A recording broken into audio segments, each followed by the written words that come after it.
The red dust of Mars swirled outside the observation window as Lieutenant Sarah Chen stared at her monitor screens. 300 years had passed since the Zethian invasion forced humanity to flee Earth. Now only scattered settlements remained on the home world, and barely a billion people lived under alien occupation. Sarah worked alone in the monitoring station, watching for threats that never came anymore. The coffee in her cup had gone cold hours ago. Night shift on Mars meant silence, boredom, and the constant ache of knowing Earth hung in the sky above, so close yet impossibly far.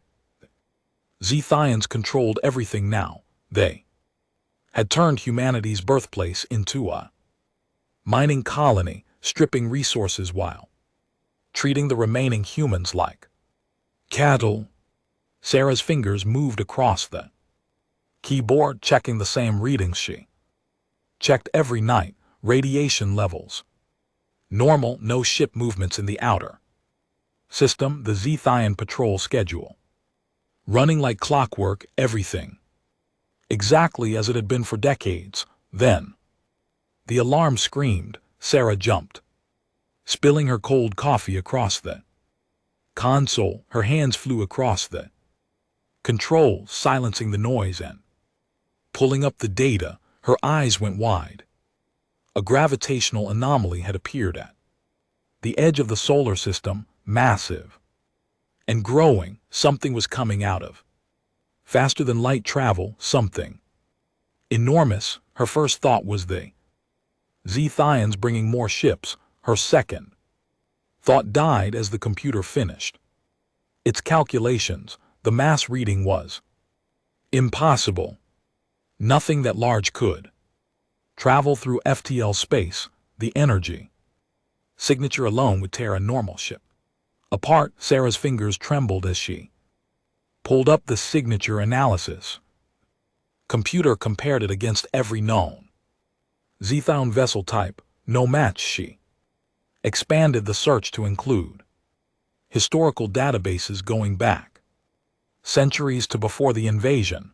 The computer beeped. Match found. Sarah read the words on her screen 3 times before they made sense. Uses Indomitable United Earth Space Command. The name came from before the fall, from the desperate days when humanity built its first and only supercarrier, the ship that was supposed to save 50 million people during the evacuation. The ship that vanished 300 years ago, lost to drive malfunction during the emergency jump. It couldn't be. The Indomitable was gone, lost to time and space. Everyone knew that. Sarah had learned about it in school, studied the disaster as a cautionary tale about experimental technology. 50 million people gone in an instant when the prototype jump drive misfired, but the signature matched perfectly. Sarah activated the emergency communication system, her hands shaking so badly she had to try twice. She connected to the resistance network on Earth, the encrypted channel that supposedly stayed hidden from Zethian scanners. This is Mars Station 7, she said into the microphone. I need to speak with Marcus Rivera immediately. Priority Alpha. Static crackled for a moment, then a gruff voice answered, this better be good. Chen, do you know what time it is? Down here, Marcus. Something's coming. Something big. The Zethians bringing reinforcements. Marcus sounded tired. He always sounded tired these days. Leading Earth resistance meant carrying the weight of a dying world. No, it's Marcus. The signature matches the indomitable silence on the line. Sarah could hear her own heartbeat in the quiet. Say that again, Marcus finally said, his voice careful and controlled.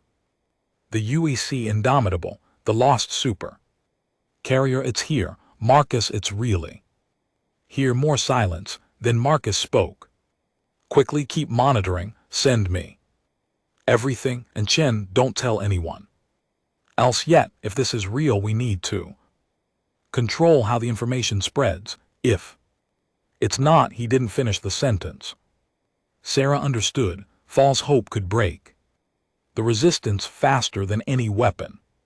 She turned back to her screens and watched the massive object move through space. It was still far out beyond Neptune's orbit, but it was heading toward the inner system, heading home.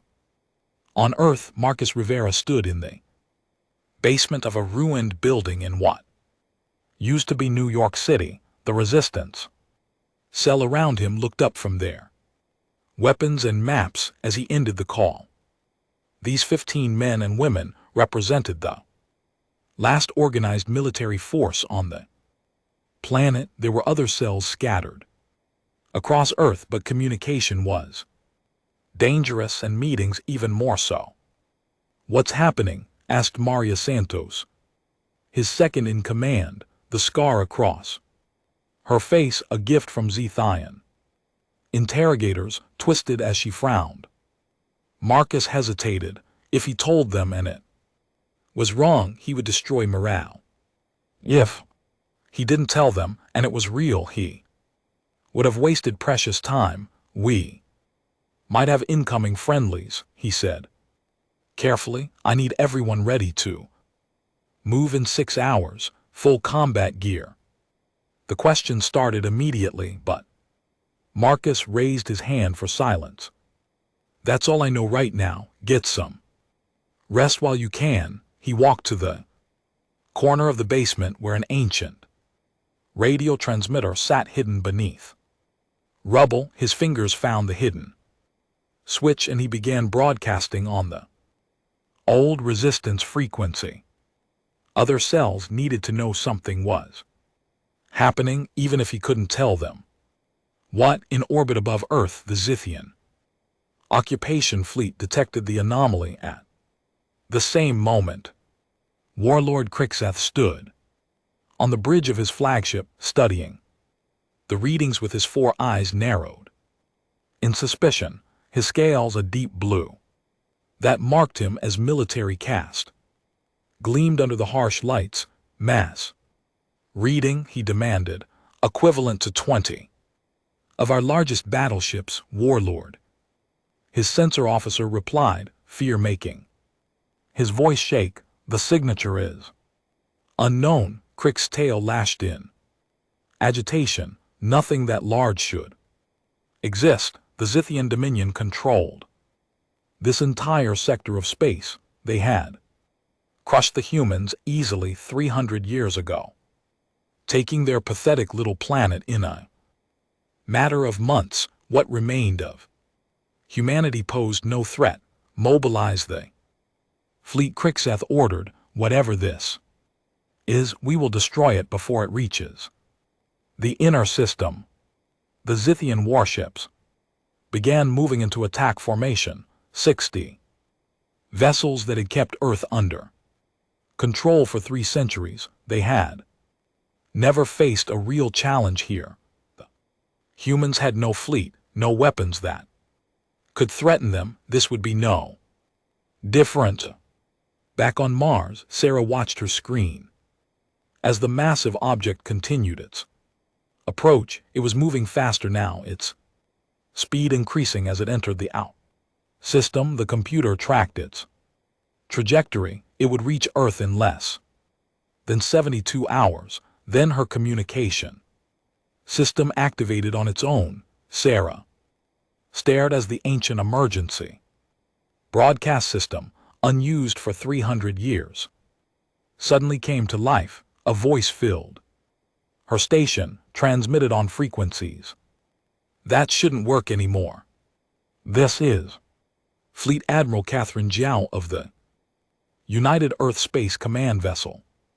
Indomitable, the voice said, clear and strong despite the distance. To all human forces in the Sol system, this is not a drill. We have returned home. Prepare for liberation. Sarah sat Frozen as the message repeated, she looked out her window toward Earth, where billions of humans had suffered. For 3 centuries, where hope had died. So long ago that most people didn't even remember what it felt like. Indomitable had come home, 50 million. People thought lost forever were coming back. Sarah reached for her communication panel with shaking hands. She broadcast the message on every frequency she could access, sending it to every human settlement on Mars, every resistance cell on Earth, every hidden outpost in the asteroid belt. The silence was breaking.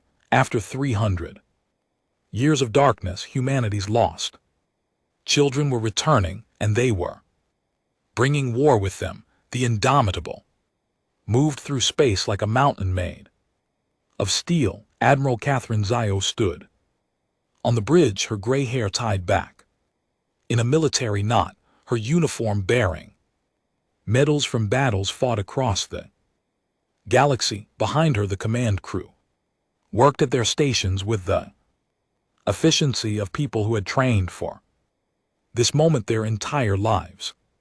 300 years, that's how long Earth had suffered, but for those aboard the Indomitable, time had moved differently. Relativity and suspended animation meant only 50 years had passed for them. Subjectively, 50 years of traveling across the galaxy, surviving, learning, and building toward this single moment, distance to Earth. Catherine asked. 60 hours at current speed, Admiral, replied Commander James Park, her executive officer. The Zithian fleet is moving to intercept. Catherine nodded. She had expected nothing less. The Zithians were predators, and predators didn't surrender territory easily, but they had made one critical mistake 300 years ago. They had let some humans escape. Open a channel, all frequencies. I want every human in this system to hear this. The communication officer worked quickly. Channel open. Admiral Catherine took a breath. 50 million people aboard this ship had waited 3 centuries for this moment. 1 billion more on Earth had suffered in chains. The words had to be right. People of Earth, she began, her voice steady and strong. This is Admiral Catherine Jiao of the Indomitable. 300 years ago we left as refugees. We were running, desperate, trying to save as many lives as we could. Our jump drive malfunctioned and threw us across the galaxy. Everyone thought we were lost. We thought we would never see home again. She paused, looking at the view screen showing Earth in the distance. That blue marble, scarred but still beautiful. But we didn't give up. We couldn't, because we knew you were here, suffering under occupation. So we survived. We explored. We learned from every alien species we met.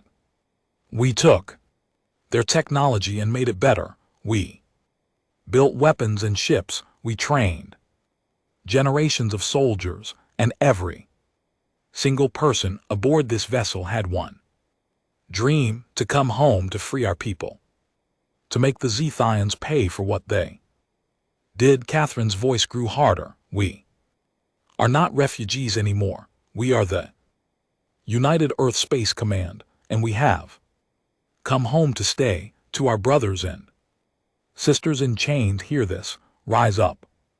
Fight. We will break your chains together. She gestured, and the communication officer cut the channel.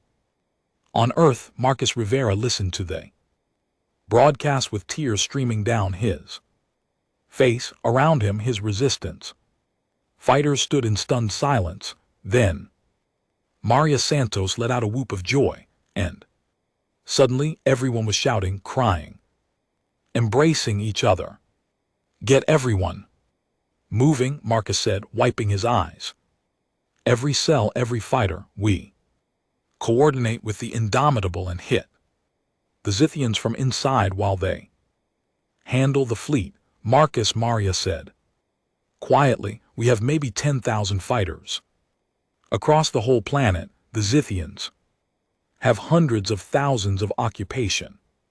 Troops, I know, Marcus replied, but we have something we haven't had in 300 years. We have hope. The message spread across Earth like wildfire. In underground bunkers, humans listened and wept. In labor camps, prisoners whispered the words to each other. In the ruined cities, people looked up at the sky and saw the future approaching.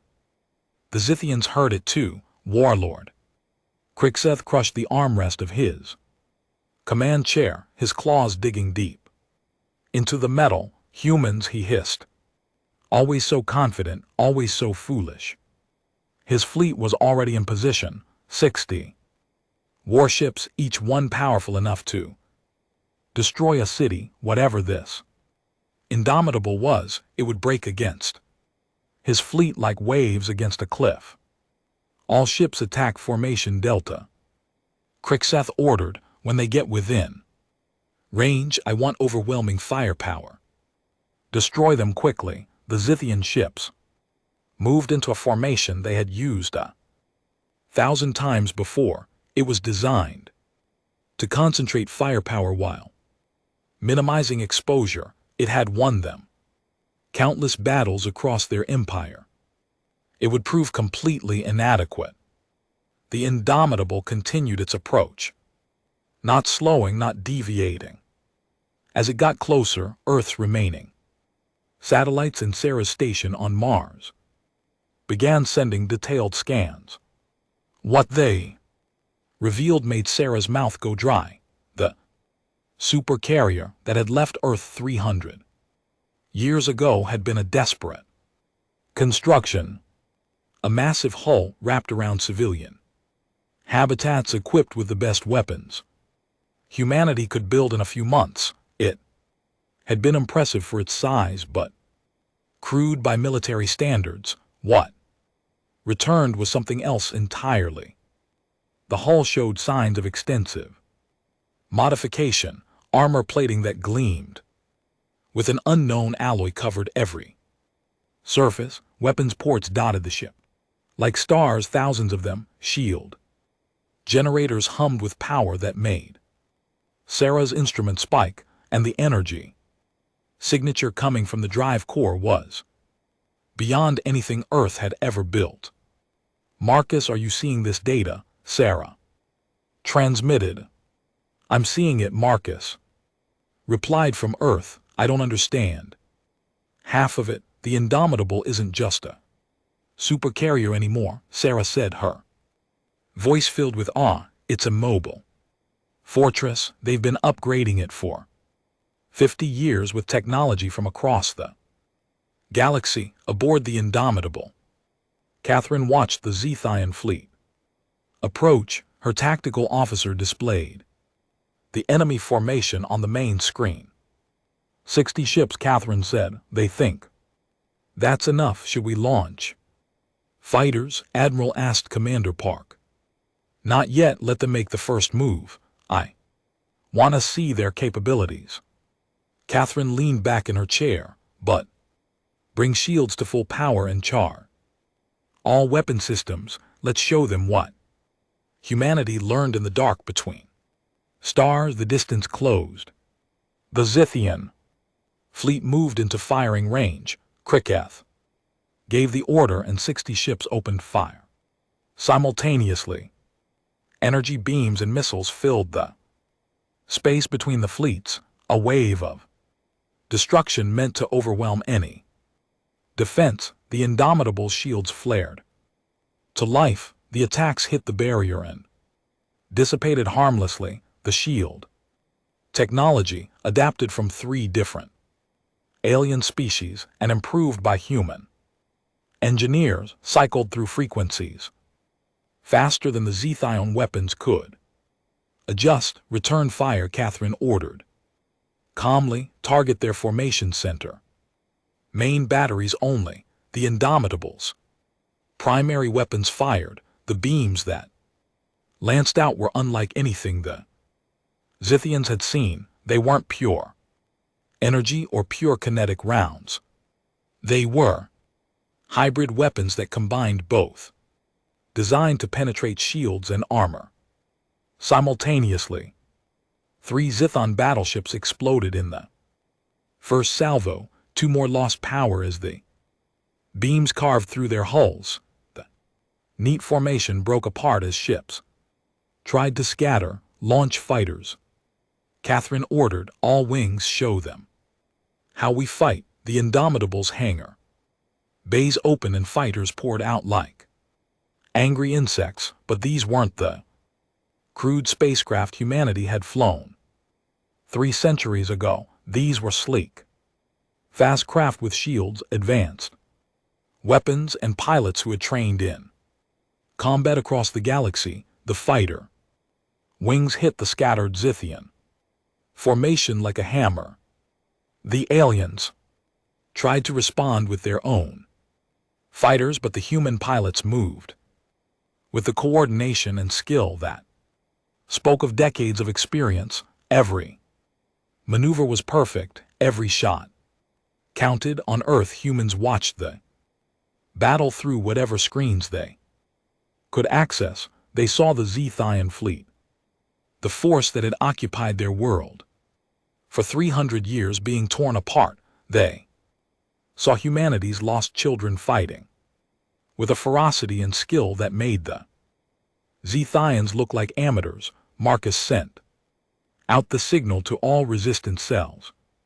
3 words: now we rise. Across Earth, humans grabbed weapons and struck. They hit Zithian supply depots, communication centers, barracks. The attacks were small, almost insignificant compared to the battle in space, but they meant everything.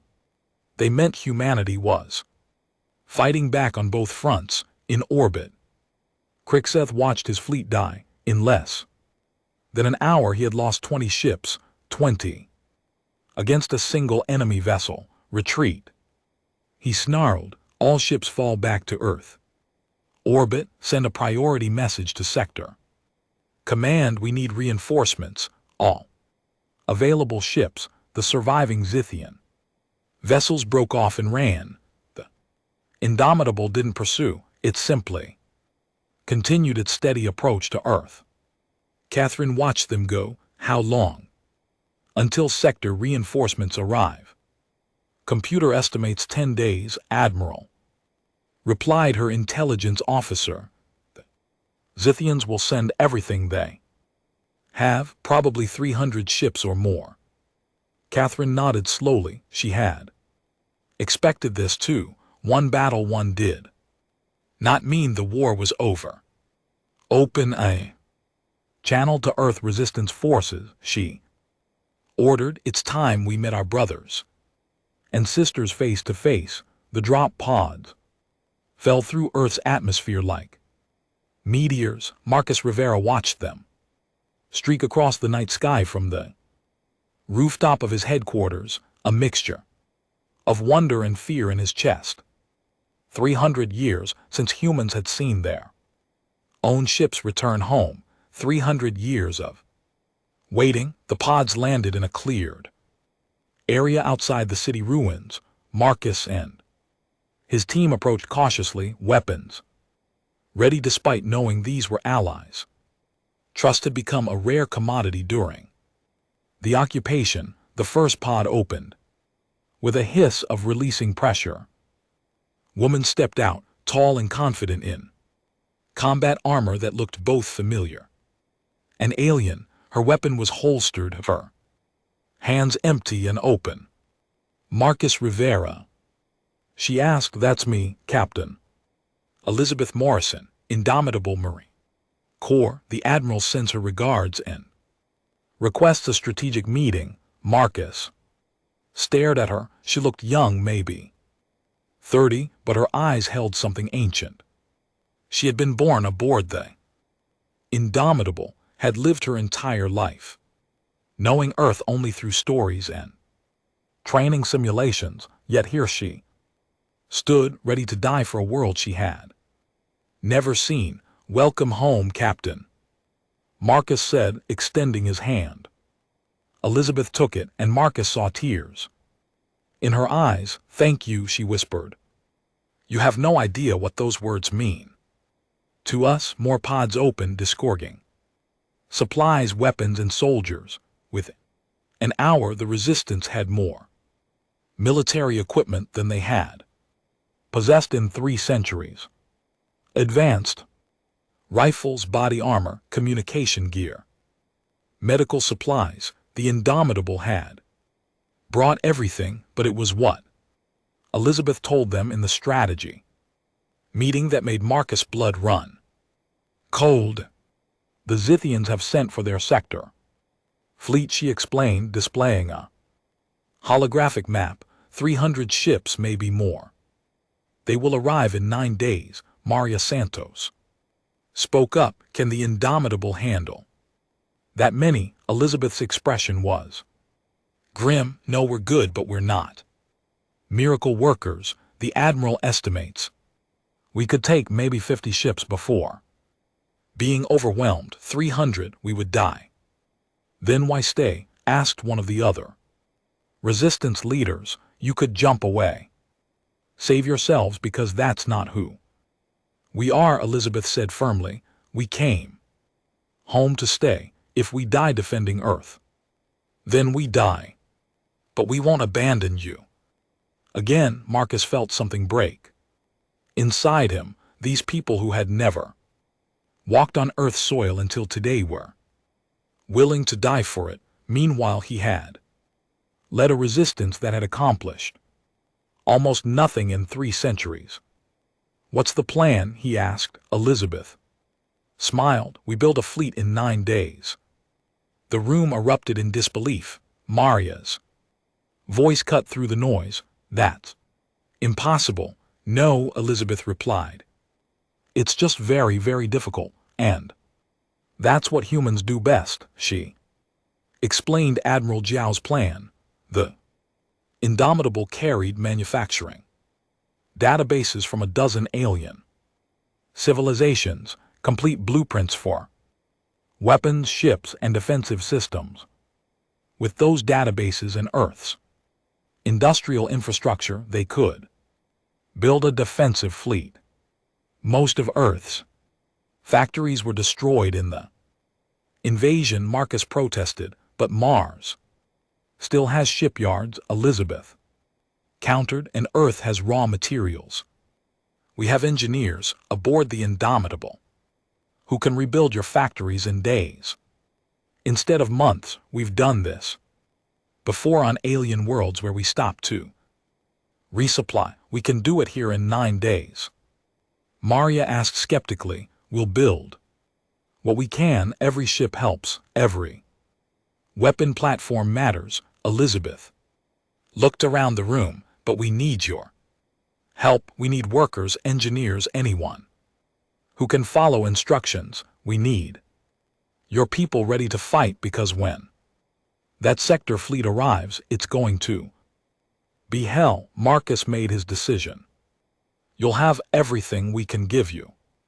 The next 9 days transformed the soul system. The Indomitable took up position in Earth orbit and became a mobile factory. Its fabricators worked around the clock, producing components that were shuttled down to rapidly rebuild Earth factories. Sarah Chen found herself transferred from Mars to coordinate the orbital construction efforts. She watched in amazement as ships took shape in a matter of days. They weren't beautiful vessels. They were crude, functional, built for one purpose only: to fight. The designers called them system defense frigates. Each one was barely 100 m long, with minimal crew space and maximum weapons. They wouldn't win any battles alone, but in groups they could provide supporting fire for the Indomitable. On Earth, the Resistance mobilized every able-bodied person. Former engineers returned to Factories.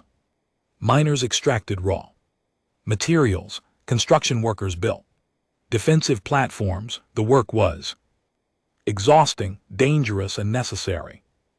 Marcus found himself working alongside Captain Morrison, coordinating resistant cells and indomitable forces.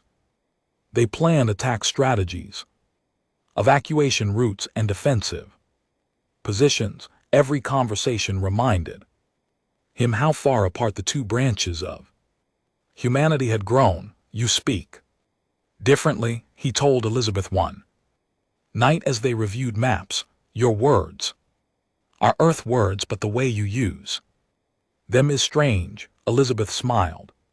Sadly, we tried to preserve Earth culture aboard the ship, taught the old languages, the old customs, but 300 years in space changes people. We developed our own slang, our own expressions. We're human, but we're also something new.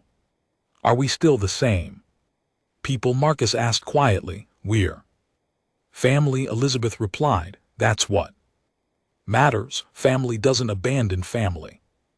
On the fifth day, Chief Engineer David Park made a discovery in the Indomitable's drive core. He called Admiral Zio down to engineering, his face pale. Admiral, I think I know how we can even the odds, he said, displaying calculations on a screen. Catherine studied the numbers. This is the original jump drive malfunction. Yes, the one that threw us across the galaxy. I've been studying it for years, trying to understand what happened. David's fingers flew across the keyboard. It didn't just move us through space, it temporarily folded space around the ship. If we could control that fold, weaponize it, we could make enemy ships collide across folded space. Catherine finished. Make them crash into each other even though they're kill 'em apart in real space. Exactly, but Admiral, it's dangerous, really dangerous. If we miscalculate, we could fold space around ourselves.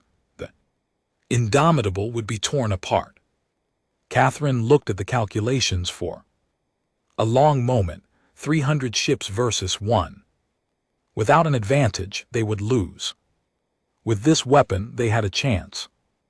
Build it, she ordered, but make sure it has multiple fail-saves. I want to save Earth, not destroy our own ship. Crying. On the 8th day, the fleet was ready. 20 system defense frigates floated in formation around the Indomitable. It wasn't enough. Everyone knew it wasn't enough, but it was what they had built. In impossible time with limited resources. Marcus stood in the Indomitable shut bay, addressing the combined human forces. Resistance fighters and Indomitable soldiers stood together, a unified force. For the first time in 3 centuries. Tomorrow the Zethians come, Marcus said. They come with overwhelming force. They expect to crush us easily, like they did 300 years ago. They think humans are weak, that we're prey animals to be hunted and enslaved. He looked across the faces before him, young and old, earthborn and shipborn, all united in purpose. They're wrong. Humans don't stay down. We get back up. We learn. We adapt. We survive. Our ancestors fought with primitive weapons against Zethian technology and still made them bleed. We fought guerrilla wars for 3 centuries, never surrendering, never giving up hope, and our brothers and sisters crossed the galaxy and came back stronger than ever. Marcus' voice grew louder. Tomorrow we show the Zethians what happens when they mistake mercy for weakness. We show them what humans can do when we stand together, and we show the galaxy that Earth is not conquered. Earth fights back. The room erupted in cheers. Earth resistance and Indomitable Forces shouted together, their voices joining in a sound that Earth hadn't heard in 300 years, the sound of human unity. That night Sarah Chen stood at an observation window, watching Earth turn below. Somewhere down there was the farm where her ancestors had lived before the invasion. Somewhere was the life humanity should have had. Tomorrow would decide if that life could be reclaimed. Admiral Catherine Zhao sat in her command chair, reviewing final preparations. 300 enemy ships against 21 human vessels and orbital defenses. The odds were terrible. The Zethians had more firepower, more ships, more of everything, but they didn't have what humans had. They didn't have desperation. They didn't have 300 years of suffering demanding justice. They didn't have the will to fight for every meter of space, to die if necessary, to ensure their children grew up free. Catherine looked at the countdown on her screen. 8 hours until the Zithian sector fleet arrived. All hands, she spoke into the ship-wide communication system. Battle stations, prepare for combat, and remember, we are humanity's shield. We do not break, we do not surrender, we stand together and we win together. She closed the communication and looked at Commander Park. One way or another, Catherine said quietly, this ends tomorrow. Park nodded. One way or another. The countdown continued. Dawn was coming, and with it the biggest battle humanity had fought in 300 years. The battle that would decide if Earth remained in chains or rose free once more. The Zethian sector fleet arrived. Like a storm, 300 warships emerged from faster than light travel in perfect formation, their hulls gleaming in the light of Earth's sun. They came with absolute confidence, expecting to crush the human resistance in hours. Sector Admiral Vexter stood on the bridge of his flagship, studying the tactical display. His scales were black with age, marking him as one of the oldest and most experienced commanders in the Dominion. He had conquered 12 worlds. His career, Earth would be just another victory. Analysis, he demanded. His tactical officer worked quickly. Enemy forces consist of one large capital ship and 20 smaller vessels. Orbital defense platforms around Earth and Mars. Total combat strength approximately 5% of our fleet. Vexter's tail swished in satisfaction. The large ship is the one that destroyed Warlord Crixeth's occupation fleet. Yes, Sector Admiral. It appears to be human in origin, though heavily modified. Then we will enjoy destroying it. Vexter studied the formation. They cluster around their home planet like hatchlings around their mother. Predictable. All ships advance. Formation Theta. We will overwhelm them with coordinated fire. The Zithian fleet moved forward, a wall of steel and weapons designed to inspire fear. They had used this tactic countless times against countless enemies. The formation allowed them to concentrate devastating firepower while protecting each other's flanks. Aboard the indomitable Admiral Catherine Zhao watched the enemy approach with calm eyes. She had known they would use this formation. She had studied 300 years of Zithian military doctrine during the long journey home. Defensive positions, she ordered all ships maintain formation around the indomitable orbital platforms. Power to maximum, let them come to us. Sarah Chen sat at a console on one of the orbital platforms above Earth, her hands steady. Despite the fear in her chest, the Platform was essentially a weapon station with minimal shielding. If the Zethians targeted it directly, she would die in seconds. Platform 7 ready, she reported, all weapons charged around. Earth, 19 other voices made similar reports, 20 platforms each armed with weapons built using indomitable technology. In just 9 days, they weren't elegant, but they would hurt. On Earth's surface, Marcus Rivera stood in a command bunker with Elizabeth Morrison and his resistance fighters. Their role in this battle was simple. If the Indomitable fell, they would make the Zethians pay in blood for every meter of ground. Here they come, Elizabeth said, watching the tactical display.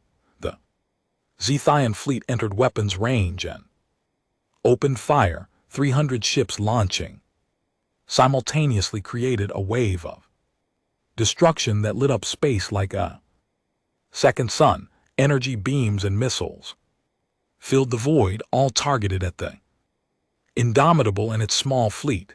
The Indomitable shields flared to life, and the system defense frigates added their own shields to create overlapping defensive layers. The technology they used cycled through frequencies faster than Zethian weapons could adapt, but there were too many attacks. Some got through. One frigate exploded as a missile penetrated its shield.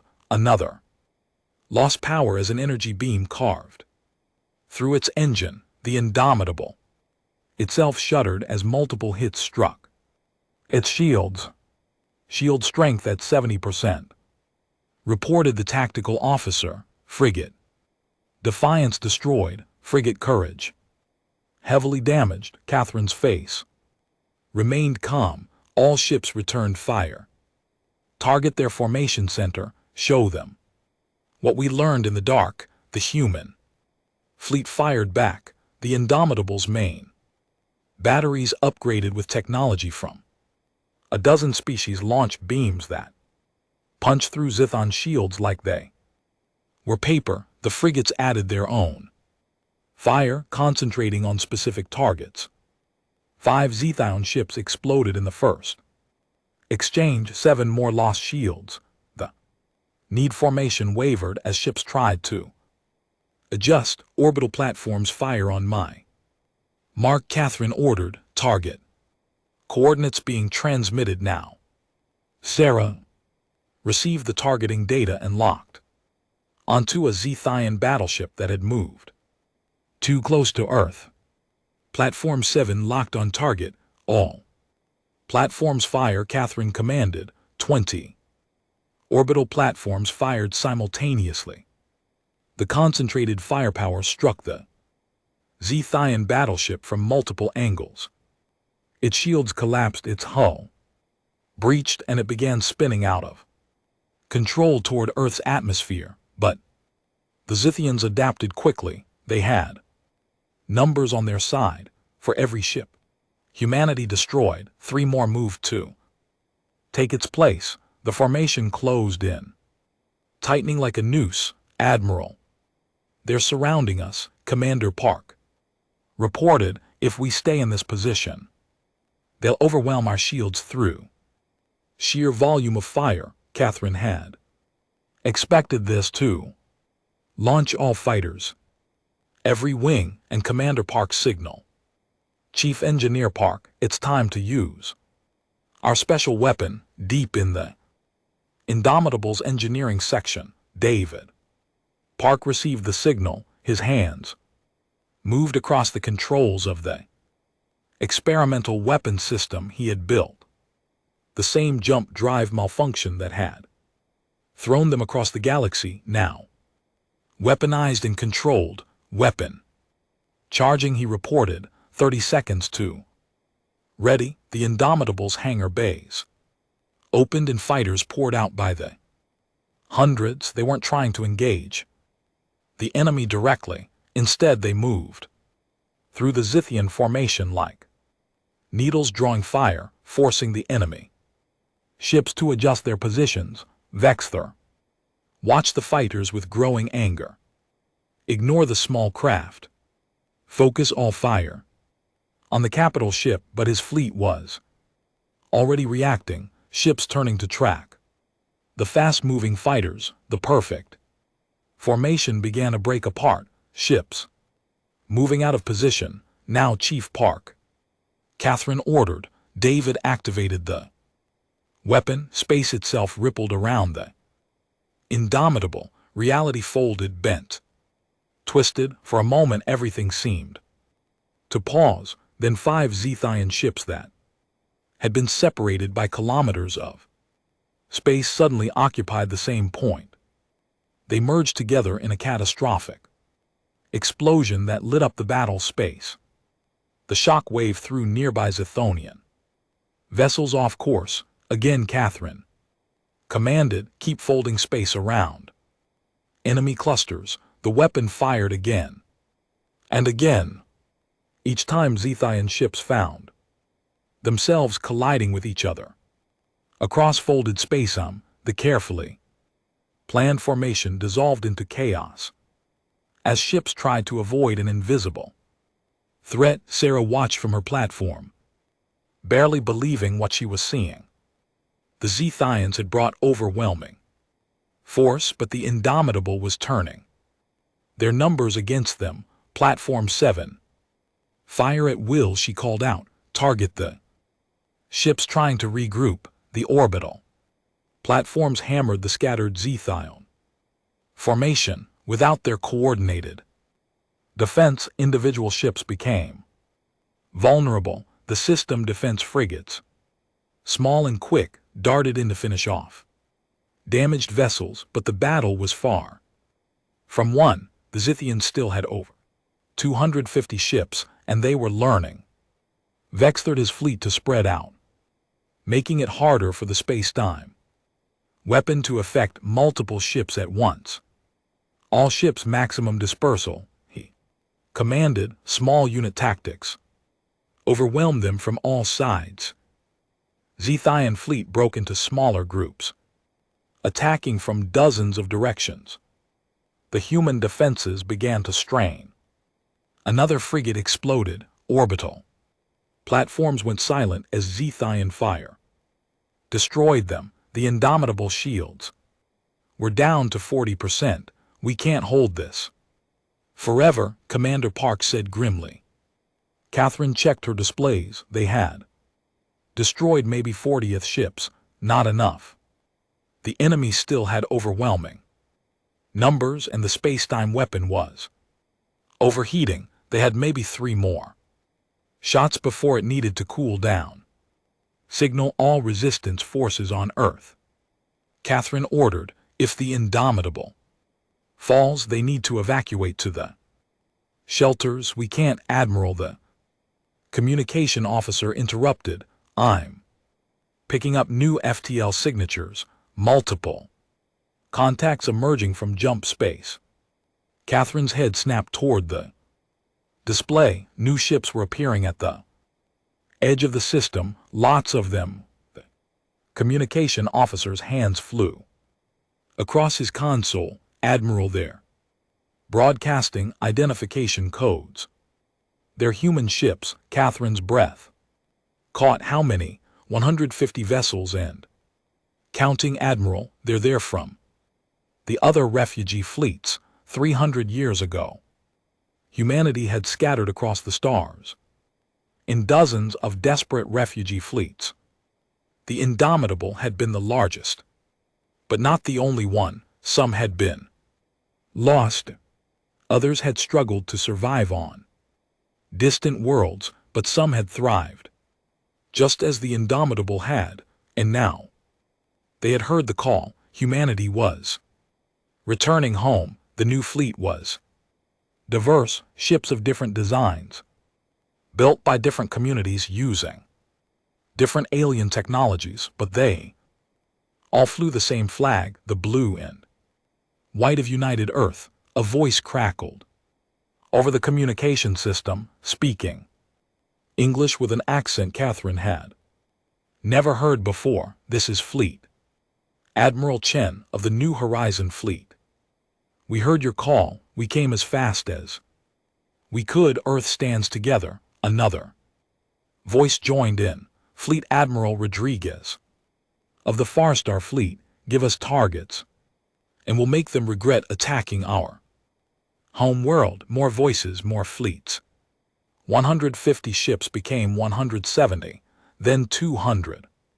Humanity's children scattered across the galaxy coming home. Marcus Rivera listened to the transmissions from his bunker on Earth, tears streaming down his face.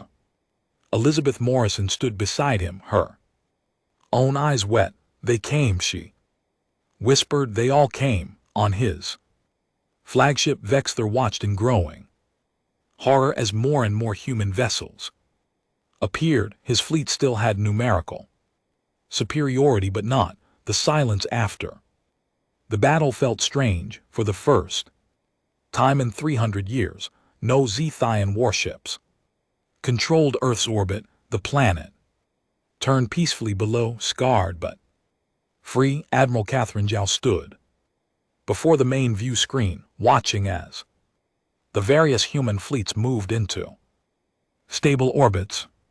170 ships from a dozen different refugee groups, each with their own story of survival. She had thought the Indomitable was alone. She had been wrong. Admiral Chen is requesting permission to dock. Commander Park reported. Granted. Send the same invitation to all fleet commanders. It's time we met face to face. 2 hours later, Catherine stood in the Indomitable's main conference room, looking at men and women she had never met but somehow knew. They all had the same look in their eyes, the same determination born from centuries of struggle. Admiral Chen was a small woman with white hair and hands scarred from decades of work. Her fleet had fled toward the galactic core and found shelter on a mining world, trading labor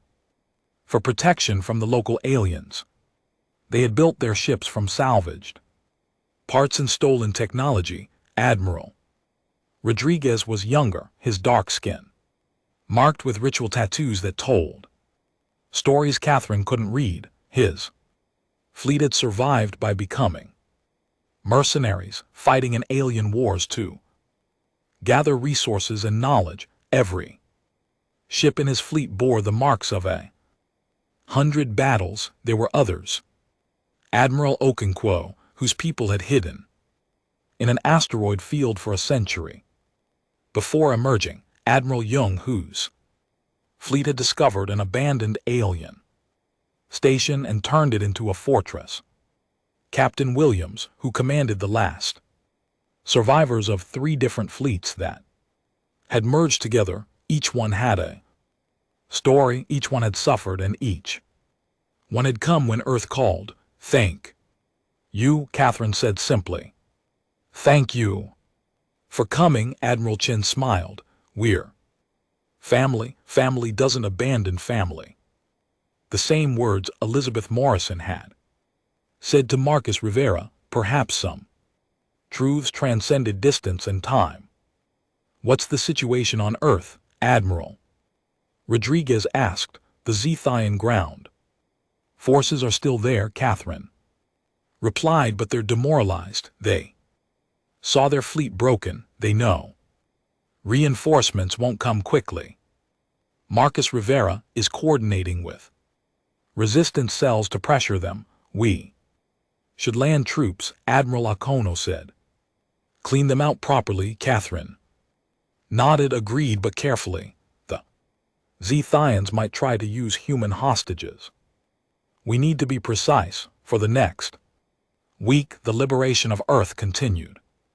Human soldiers from a dozen fleets landed on the surface, joining the resistance fighters. They moved carefully through the ruined cities, freeing labor camps and pushing back Zethian forces. The Zethians fought in some places, fled in others. Some tried to negotiate surrender. Catherine offered terms: leave Earth peacefully, and you live, stay and fight, and you die. Most chose to leave. Marcus Rivera led forces into what used to be New York City, where the main Zithian command center stood. Elizabeth Morrison fought beside him, the Earthborn and Shipborn humans working together seamlessly. Now they found the command center abandoned. The Zithian leaders had fled on the last transport ships, leaving their soldier behind. Those soldiers surrendered without a fight. It's over, Maria, Santos said, standing in the command center and looking at the abandoned equipment. After 300 years, it's finally over. Marcus thought about it. The people who had died waiting for this moment, all the resistance fighters who gave their lives hoping their children might see freedom. They hadn't lived to see this day, but their sacrifice had made it possible. Send a message to all cells, Marcus said. Earth is free. On Mars, Sarah Chen watched from her station as the last Zithian ships left the system. They limped away, damaged and defeated, carrying news that would shake the Zithian dominion. Humanity wasn't defeated. Humanity had returned.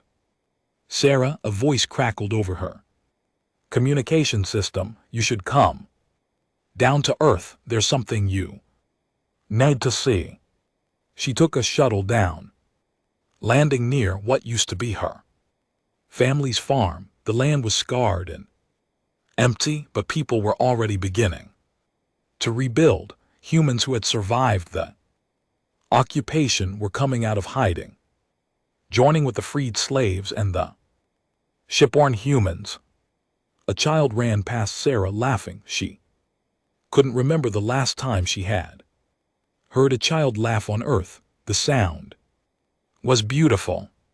2 months after the battle, Admiral Catherine Zhao finally set foot on Earth's surface for the first time in her life. She had been born aboard the Indomitable, had lived her entire 50 subjective years in space. Earth had been a dream, a story, a distant goal. Now she stood on soil, real soil, and looked up at a sky that wasn't a ceiling. The gravity felt strange after a lifetime of artificial gravity. The wind on her face was something she had only experienced in simulations. Marcus Rivera met her at the landing site along with representatives from all the various human groups: Earthborn, shipborne, former slaves, resistance fighters, everyone who had fought for this moment. Welcome home, Admiral, Marcus said. Catherine smiled. It's good to be home. They walked together through a field that was beginning to grow green again. Nature was reclaiming the land the Zithians had scarred. What happens now? Marcus asked. Now we rebuild, Catherine replied. Not just Earth, we rebuild humanity. We bring together all the scattered fleets, all the lost colonies, everyone who fled during the invasion. We become one people again. And the Zithians. Catherine's expression hardened. The Zithians made a mistake. They thought they could break humanity. They thought we were weak because we fled. But running away isn't weakness when you come back stronger. Over the following months, more refugee fleets arrived. Some had been searching for Earth for centuries. Others had given up hope of ever returning. But the word spread across the galaxy. Earth was free. Humanity was calling its children home. The Indomitable became the center of a growing fleet. Engineers from various human groups shared their knowledge, combining technologies learned from dozens of alien species. They built new ships, better ships, using the best of everything humanity had learned during its exile. Sarah Chen found herself promoted to coordinator of orbital construction. She oversaw the building of proper orbital stations, not the crude platforms they had thrown together for the battle. Earth was getting its infrastructure back. Marcus Rivera worked with the other resistance leaders to form a planetary government. It wasn't easy. 300 years of separation had created different cultures, different ways of thinking, but they shared the same goal: ensure this never happened again. 1 year after the liberation, representatives from all human groups gathered in a rebuilt assembly hall in Geneva. They came to make decisions about humanity's future. Admiral Catherine Zhao stood before them. No longer just the commander of the indomitable, but the elected leader of the United Earth Defense Force. 300 years ago we were broken, she said. We were scattered across the stars. Refugees running from an enemy we couldn't defeat. We lost our home. We lost billions of people. We lost our unity. She paused, looking across the assembly. But we didn't lose everything. We didn't lose our humanity. We didn't lose our ability to adapt, to learn, to survive. And we never forgot where we came from. Today Earth is free. Our people are returning home. We're stronger than we were before the invasion. We have technology from across the galaxy. We have experience fighting and surviving in hostile space. We have something the Zithians never expected: unity born from shared suffering. Catherine's voice grew stronger.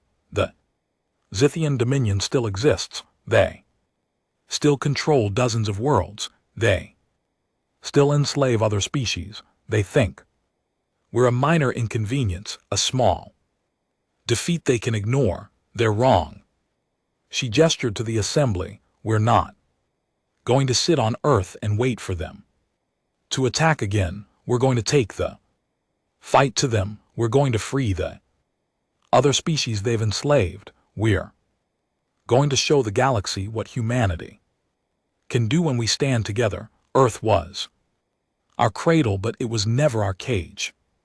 The galaxy tried to break us, and instead it made us stronger. Now we return to that galaxy, not as refugees, but as liberators. The assembly erupted in cheers. Earthborn and shipborne humans stood together, united in purpose.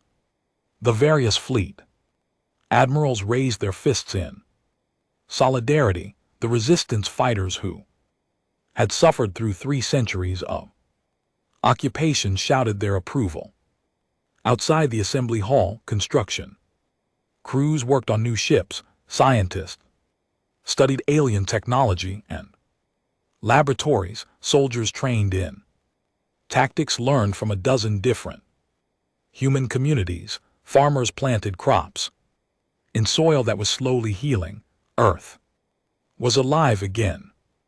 On the indomitable, Chief Engineer David Park worked with his counterparts from other fleets to improve the space-time weapon. What had been a desperate gambit in battle was becoming a refined technology. The Zithians would face it again, and next time humanity would use it with precision and purpose.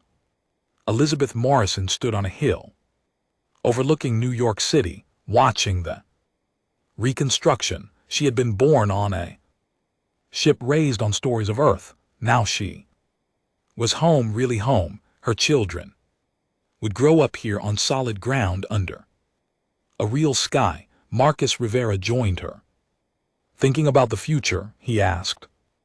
Thinking about how far we've come, she replied. A year